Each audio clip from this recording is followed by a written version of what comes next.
Dans cette vidéo, vous allez apprendre à reconnaître et remplacer les différents types d'ampoules de votre moto. Commençons par le phare. Repérez sur la partie inférieure du cerclage les vis qui maintiennent l'optique. Dévissez-les entièrement. Déposez délicatement l'optique sur le garde-boue. Vous remarquerez qu'elle reste accrochée par des fils électriques. Ici se trouve l'ampoule de veilleuse, ainsi que celle du code plein phare. Pour retirer la douille de la veilleuse, appuyez vers le bas et tournez vers la gauche. Pour sortir l'ampoule de son support, utilisez la même technique.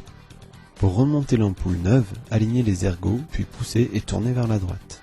Passons maintenant à l'ampoule de code plein phare.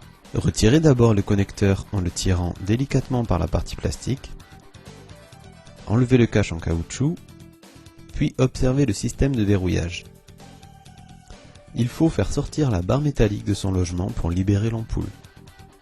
Comment choisir l'ampoule de remplacement? Eh bien, les ampoules sont caractérisées par leur forme, leur voltage et leur puissance. Toutes ces informations sont gravées sur le culot de l'ampoule. Effectuez la procédure inverse pour le remontage.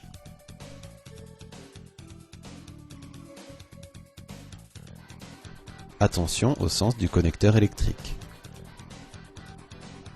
Remontez l'optique en commençant par emboîter la partie supérieure. Réassemblez le phare à l'aide des vis.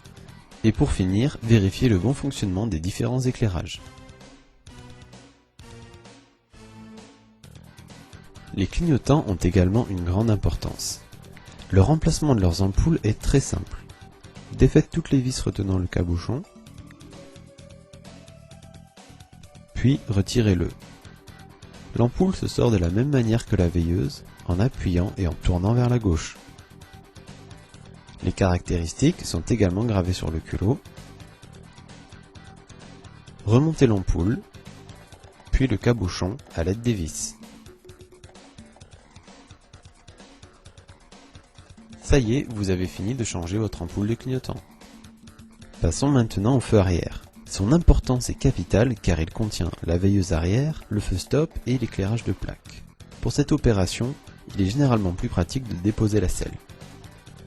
Le feu arrière est souvent monté sur une fixation souple qu'il faut défaire depuis l'intérieur du fuselage. Il existe également des fixations rigides et des cabochons semblables à ceux des clignotants que l'on défait directement à l'aide de vis. Si votre feu arrière ne ressemble pas à celui de la vidéo, ne paniquez pas et cherchez les vis, le but étant toujours d'accéder aux ampoules. Une fois les ampoules atteintes, procédez toujours de la même façon pour les extraire, en appuyant et tournant vers la gauche. Une fois les nouvelles installées, remontez l'ensemble.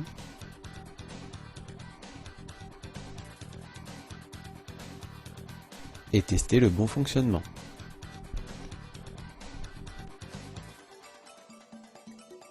Il reste à s'occuper des voyants. Cette étape est la plus complexe car elle nécessite de retirer les cadrans de vitesse et de régime moteur. Ceux-ci sont généralement montés sur une fixation souple. En les faisant bouger, vous repérerez par quelle vis ils sont fixés. Démontez à l'aide d'une clé à œil les écrous maintenant l'ensemble. Avec une pince, débloquez l'anneau de serrage des câbles de vitesse et de contour, puis finissez de le retirer à la main. Pour y voir plus clair, retirez le phare comme expliqué au début de cette vidéo. Repérez le câble électrique du tableau de bord et déconnectez-le. Retirez complètement l'ensemble.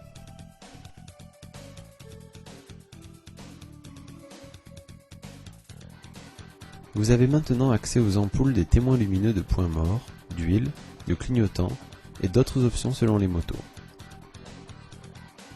Les ampoules de tableau de bord se retirent simplement en les tirant vers le haut et se remettent en poussant vers le bas.